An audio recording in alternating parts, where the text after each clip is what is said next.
Chapter 79 వ్యక్తి, సాక్షి మరియు పరమాత్మ. మా వెనుక మాదక ద్రవ్యాల సుదీర్ఘ చరిత్ర ఉంది. అవి అవగాహనలో ఇతర స్థితుల యొక్క అనుభవాలనిచ్చాయి.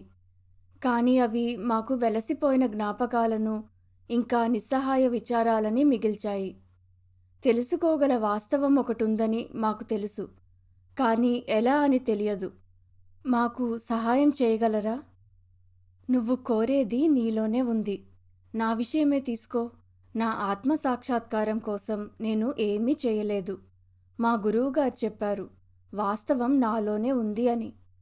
ఆయన చెప్పినట్టే నేను నా లోపలికి చూశాను, ఇంకా అక్కడ దాన్ని కనుక్కొన్నాను.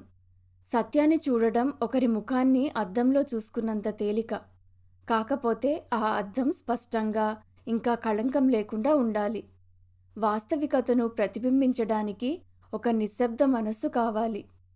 కోరికలు ఇంకా భయాలతో వక్రీకరించబడనిది, ఆలోచనలు ఇంకా అభిప్రాయాల నుండి విముక్తి పొందినది, ఇంకా అన్ని స్థాయిలలో స్పష్టంగా ఉన్నదై ఉండాలి. మీ మనస్సును స్పష్టంగా ఇంకా మౌనంగా ఎలా చేసుకున్నారు? నేనేం చేయలేదు, అదే జరిగింది. నా కుటుంబాన్ని చూసుకుంటూ నా జీవితాన్ని గడిపాను. నా గురువు కూడా నాకు ఏమీ చేయలేదు. ఏవీ అవంతకవే జరగవు, వాటికి ఏవో కారణాలు ఉండే ఉంటాయిగా. జరుగుతున్నవన్నీ జరిగే వాటికి కారణాలే. కారణాలు అసంఖ్యాకమైనవి. ఒకే కారణం ఉంటుందన్న ఆలోచన ఒక భ్రమ మాత్రమే. మీరు ధ్యానం, యోగం లాంటివి ఏమీ చేయలేదా? ఏమీ చేయలేదు. కారణాల కోసం వెతకడం ఎందుకు?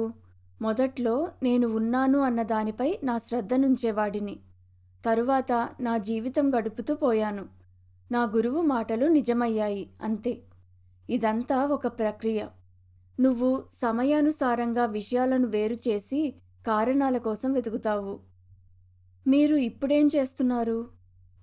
ఉండటాన్ని, చేయటాన్ని నువ్వు ఒక్కటిగా ఊహించుకుంటావు. అలా ఉండదు. మనసు ఇంకా శరీరము కదులుతూ ఇతర మనసులను, శరీరాలను కదిలిస్తూ ఉంటాయి. అది చేయడం. ఒక చర్య మరో చర్యను సృష్టించడం చర్య యొక్క స్వభావం. మండుతూ కొనసాగే అగ్నిలా. నేను ఏమీ చేయను, ఇతరుల చేత ఏమీ చేయించను. ఏం జరుగుతుందో నాకు కాలాతీతంగా తెలుసు. మీ మనసులోనా, లేక ఇతర మనసులో కూడానా? ఉన్నది ఒకే మనసు. అది ఆలోచనలతో నిండి ఉంది. నేను ఇది, నేను అది అని. ఇది నాది, అది నాది అని. నేను మనసును కాను, ఎప్పటికీ కాలేను. మనస్సు ఎలా ఏర్పడింది? ప్రపంచం పదార్థం, శక్తి మరియు మేధస్సుతో కూడి ఉంటుంది. అవి అనేక విధాలుగా వ్యక్తమవుతాయి. కోరిక ఇంకా ఊహ ప్రపంచాన్ని సృష్టిస్తాయి.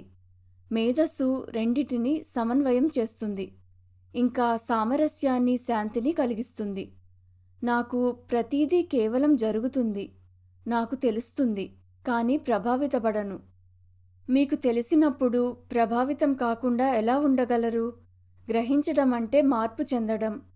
ఒక్కసారి అనుభూతి చెందితే జ్ఞాపకాలు మిమ్మల్ని ముందటి స్థితికి వెళ్ళనివ్వవుగా. అవును, జ్ఞాపకానికి చేరినది త్వరగా చెరిగిపోదు, కానీ అది ఖచ్చితంగా చేయబడగలదు. నేను ప్రతి క్షణం చేస్తున్నాను. ఎగురుతున్న పక్షిలా నేను ఎటువంటి పాదముద్రలను వదిలిపెట్టను. సాక్షికి నామరూపాలుంటాయా? సాక్షి చైతన్యంలో ఒక బిందువు మాత్రమే. దానికి నామరూపాలుండవు. అది మంచు బిందువులో సూర్యుని ప్రతిబింబం లాంటిది. సాక్షి మనసులో ప్రతిబింబించాలంటే అది స్పష్టంగా ఇంకా నిశ్శబ్దంగా ఉండాలి. అది మాత్రమే సరిపోదు, దానికి అతీతంగా వాస్తవం ఉండాలి. మనసు స్పష్టంగా ఇంకా నిశ్శబ్దంగా ఉన్నా కూడా సాక్షి ప్రతిబింబించకుండా ఉంటుందా? విధిని పరిగణించాల్సి ఉంది.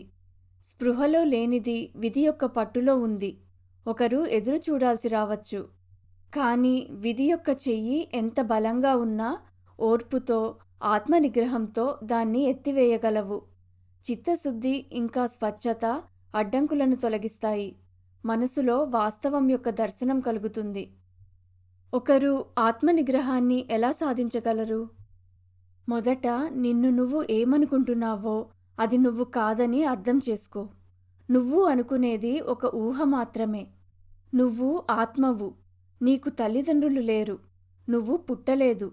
నువ్వు చావవు. నా మాటను నమ్మి అక్కడికి చేరు. లేదా చదివి, విచారించి అక్కడికి రా. పరిపూర్ణ నమ్మకం నిన్ను త్వరగా తీసుకువెళ్తుంది. ఇంకొకటి నెమ్మదిగా తీసుకువెళ్ళినా నిలకడగా ఉంటుంది. రెంటిని చర్యల్లో పరీక్షించాలి. నువ్వు నిజమనుకున్న దానిమీద పనిచెయ్యి. అదే సత్యానికి దారి. సత్యాన్ని పొందే అర్హత ఇంకా విధి ఒక్కటేనా? ఒక్కటే. రెండూ స్పృహలేనితనంలో ఉన్నాయి. స్పృహలో పొందిన అర్హత కేవలం ఆడంబరం.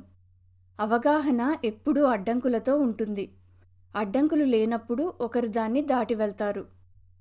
నేను శరీరాన్ని కాదు అనే అవగాహన నాకు ఆత్మనిగ్రహానికి అవసరమైన బలాన్నిస్తుందా? నువ్వు శరీరము, మనసు కాదని తెలిసినప్పుడు నువ్వు వాటి చేత కదిలించబడవు. నువ్వు సత్యాన్ని అనుసరిస్తావు. అది నిన్ను ఎక్కడికి తీసుకువెళ్ళినా సరే, ఇంకా నువ్వు చెల్లించాల్సిన ధర ఏదైనా సరే, నువ్వు చేయవలసింది చేస్తావు. ఆత్మసాక్షాత్కారానికి చర్యలవసరమా? అర్థం చేసుకోవడం అవసరం. చర్య ఒక సంభవం మాత్రమే. స్థిరమైన అవగాహన ఉన్న వ్యక్తి చర్యలకు దూరంగా ఉండడు. చర్య అనేది సత్యానికి పరీక్ష. పరీక్షలు అవసరమా? నిన్ను నువ్వు ఎప్పటికప్పుడు పరీక్షించుకోకపోతే వాస్తవానికి ఊహకు మధ్య తేడా చూడలేవు. పరిశీలన ఇంకా దగ్గరగా ఉన్న తర్కం కొంతవరకు సహాయపడొచ్చు. కానీ వాస్తవం అసంబద్ధమైనది. నీ ఆలోచనలను ఇంకా భావాలను, నీ మాటలను ఇంకా చర్యలను, నీలో కలిగే మార్పులను చూడకుండా నువ్వు వాస్తవాన్ని గ్రహించావని నీకెలా తెలుస్తుంది? వ్యక్తి ఉనికిలోకి ఎలా వస్తాడు? శరీరం కాంతిని అడ్డగించినప్పుడు నీడ ఎలా కనిపిస్తుందో అచ్చం అలానే నేను శరీరాన్ని అనే ఆలోచన స్వచ్ఛమైన అవగాహనకు అడ్డుగా ఉన్నప్పుడు వ్యక్తి తలెత్తుతాడు. నీడ రూపు మారినట్టు విధి విధానానికి తగ్గట్టుగా వ్యక్తి సంతోషిస్తూ, దుఃఖిస్తూ, పొందుతూ, పోగొట్టుకుంటూ కనిపిస్తాడు. శరీరం లేనప్పుడు వ్యక్తి పూర్తిగా మాయమవుతాడు. కేవలం సాక్షి మిగులుతుంది. ఇంకా ఓ గొప్ప అవ్యక్తం. నాకు తెలుసు అనేదే సాక్షి. వ్యక్తి నేను చేస్తాను అంటాడు. నాకు తెలుసు అనేది అబద్ధం కాదు, కానీ అది పరిమితం.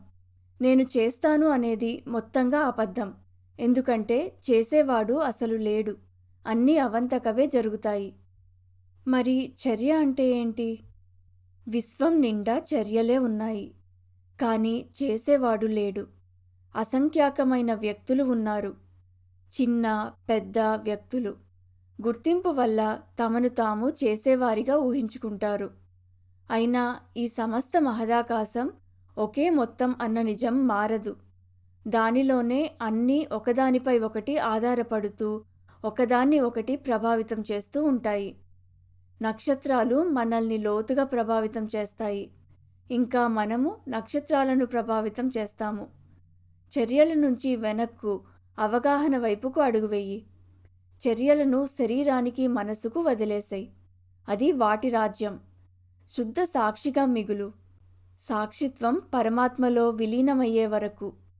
అడవిలోని కలపతో చెక్క పలక ఇంకా పెన్సిల్ని తయారు చేయొచ్చు.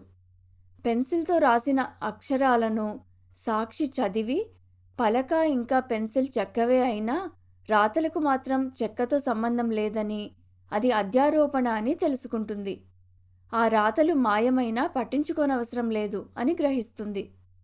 వ్యక్తిత్వం కరిగినప్పుడు ఒక పెనుభారం దిగిపోయినట్టు గొప్ప ఉపశమనం కలుగుతుంది. మీరు సాక్షికి అతీతంగా ఉన్నారని అన్నప్పుడు ఏ అనుభవంతో అలా చెప్తున్నారు? అది సాక్షి స్థితి కంటే ఎలా భిన్నమైనది? అది ముద్రించిన గుడ్డను ఉతకడం లాంటిది. ముందు ముద్ర వెలిసిపోతుంది. తరువాత దాని నేపథ్యం మారుతుంది. చివరికి తెల్లటి గుడ్డ మాత్రమే ఉంటుంది.